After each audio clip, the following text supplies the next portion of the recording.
Muitos rubro-negros ficaram impressionados com a atuação do Varela como lateral esquerdo, do Danilo como zagueiro pela esquerda e outros momentos do Luiz Araújo aberto pelo lado esquerdo, jogando até como camisa 10. E é fato que isso deixa de ser algo de exceção no Flamengo para ser, sim, uma regra, né? O Flamengo é um time de coringas e o elenco é muito maior do que aquele que a gente projeta ser. E o Felipe Luiz, apesar de 2025 estar só iniciando, não ter nem chegado no carnaval, o Felipe Luiz aparenta já saber usar muito bem as suas ferramentas. Quem pode também aprender a usar as ferramentas melhor é você, especialmente o Power BI. O Power BI é a ferramenta mais demandada nas empresas no mercado de trabalho atual. Por quê? Porque ele te ajuda a automatizar planilhas, a trazer informações condensadas, gerar gráficos automaticamente, dashboards e outras coisas. Então é a maior competência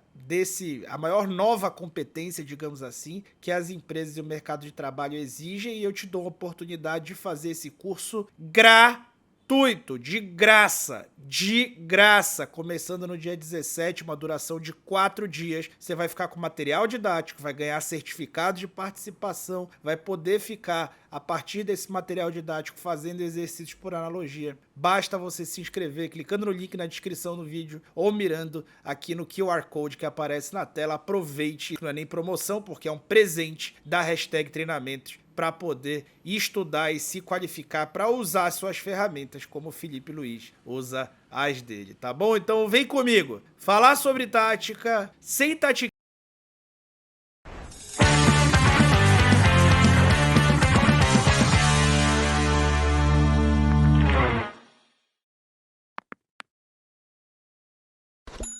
Pessoal, para começar a nossa análise, eu tô tomando como base o time que iniciou a partida mais importante da temporada até aqui, que foi a Supercopa do Brasil. Esse é o time que eu vou tomar como titular nessa espécie de 4-4-2/4-2-4. Lembrando que essas não são as minhas convicções ou a minha vontade, isso é o que o Felipe Luiz tem mostrado pra gente. E a gente pode daqui a pouco ver outras coisas, até porque ele é um técnico que não repete escalação, tá? Esse é o elenco principal e vamos olhar a versatilidade desses titulares, tá? O Alexandro, ele também joga de zagueiro, inclusive em linha de 2. Ele inclusive já falou abertamente sobre isso depois de chegar ao Flamengo. O Léo Pereira pode jogar de lateral esquerdo, já jogou de lateral esquerdo algumas vezes, né, na temporada passada e também em 2023. O Léo Ortiz pode jogar tanto de volante quanto de zagueiro pela esquerda. Lembrando que a gente só tá colocando aqui posições em que os atletas podem jogar e já jogaram desempenhando ótimo desempenho, tá bom? Não colocamos aqui coisas que a gente imagina que possam acontecer, somente coisas que já aconteceram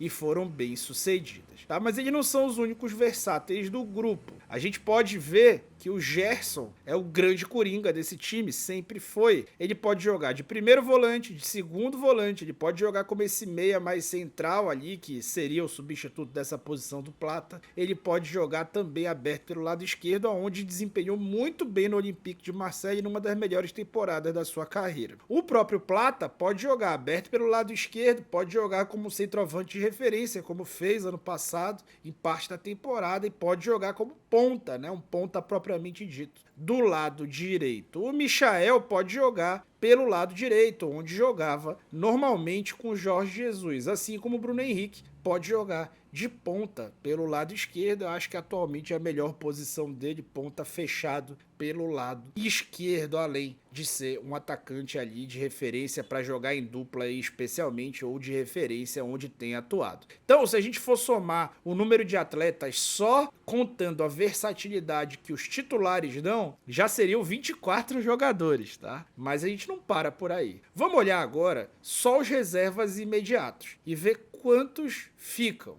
tá? Olhando só os reservas imediatos, a gente vai ter a entrada ali, reservas imediatas, pelo menos nesse momento da temporada, tá? Então, o Matheus Cunha, o Ayrton Lucas, o Cleiton, o Danilo, o Varela, o Everton Araújo, o Alan, o Everton Cebolinha, o Juninho, o Arrascaeta, Luiz Araújo e Matheus Gonçalves. Somando esses caras, sem contar a versatilidade deles, esse número subiria para 36 atletas. Lembrando que a gente não tá nem colocando os garotos da base, que são os segundos reservas. Poderia colocar o Guilherme, o Wallace, poderia colocar o Chola, poderia colocar o João Vitor, o Daniel Salles, mas a gente não está fazendo isso, tá? Pablo Lúcio, mas a gente não está fazendo isso. Aliás, quem você não fez ainda foi deixar o like, né? Deixa o like no vídeo que agora a gente vem pro pulo do gato aqui. Analisando agora também a versatilidade desses reservas, a gente já viu, por exemplo, o Varela jogando de lateral esquerdo. O Danilo é o cara, depois do Gerson, talvez o mais versátil do elenco. Ele pode jogar tanto de lateral esquerdo, onde fez os últimos jogos dele pela Juve, quanto de zagueiro pela esquerda, quanto de zagueiro pela direita, quanto de lateral direito, onde é titular da seleção brasileira,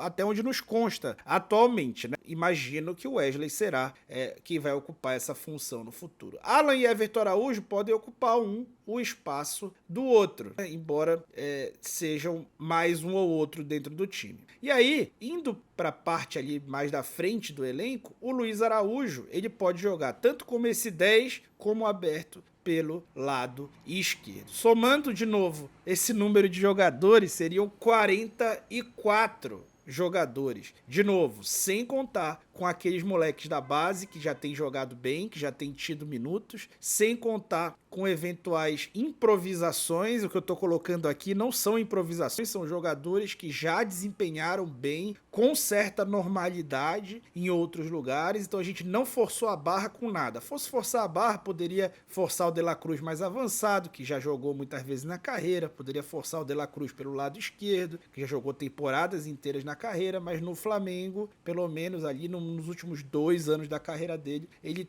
até fica meio sem posição nesse sistema, mas tá se estruturando, tá se adaptando para jogar de volante alinhado, né? Não é nem um segundo volante, tá? Então, o Matheus Gonçalves, por exemplo, era meia central na base, já jogou de meia esquerda, mas nunca foi bem. Ele só vai bem jogando ali pelo lado direito. Então, a gente colocou ali, assim como Cebolinha, poderia jogar como ponta pelo lado direito, mas não vai bem. O Bruno Henrique, ponta pelo lado direito, mas não vai bem também, tá? A gente tá colocando coisas que sempre dão certo, ou que na esmagadora maioria das vezes dão certo e funcionam. E o Felipe tem se mostrado muito hábil para poder manipular essas ferramentas, mudar a posição dos jogadores, mantendo o padrão de jogo da equipe. Isso demonstra que a equipe é bem treinada e que cada um sabe exatamente a função do outro, tanto quando vai executar a função do outro, consegue fazer a perfeição. Uma outra coisa importante é que o Felipe costuma adaptar, ele costuma fazer singelas adaptações para que seja possível o uso. Por exemplo, contra o Botafogo, o Varela foi muito bem de lateral esquerdo, por quê? Porque ofensivamente ele não precisava participar muito, por quê? Porque ele fixou o Cebolinha por ali. Ao fixar o Cebolinha por ali, ele neutraliza a necessidade de ultrapassagem por fora, com o pé ruim, e deixa ele podendo trabalhar só por dentro. Aí ele pode conduzir com o pé bom, que é o pé direito, trabalhando em diagonal. Sempre tem algum prejuízo, é óbvio, né? Porque nós estamos falando ali de pé dominante. Mas foi uma baita de uma atuação. O Danilo é um cara que, apesar de ser destro, a gente veio jogando pelo lado esquerdo com uma naturalidade extraordinária, tá? Assim como o Léo Ortiz, mas o Danilo talvez até com maior versatilidade, né? O Léo Ortiz, coitado, ele agora tá podendo ter uma sequência como zagueiro pelo lado direito, que é a sua melhor função. Na carreira, ele quase nunca conseguiu fazer isso, porque sempre tinha que quebrar o galho de um zagueiro que não conseguia jogar pela esquerda, tá? Então ele realmente é muito bom pela esquerda, só que ele é o melhor de todos pela direita, então não vamos mexer nesse aí, tá? Então é muito... E aí, sim, antes que você fale, pô, o Arrascaeta é titular desse time, vamos esperar ser, gente. Vamos esperar ser. Eu acho também que ou que seria. Não vamos trabalhar em cima do Arrascaeta hipotético ou sobre o Arrascaeta de 2019. Vamos falar desse Arrascaeta, brilhante em 45 minutos. Que é o cara que a gente tem visto desde a última temporada. Será que isso vai aumentar? A gente espera que sim, né? Afinal de contas, quem é rubro-negro ama esse jogador, e quem ama futebol ama mais ainda ver esse cara em campo, tá bom? Muito, muito obrigado. E eu fui! Espero que tenham gostado. Deixa o like, se inscreve no canal, que tem novidade, tem surpresa aqui no canal nos próximos dias. Boca de siri, não vou contar o que é.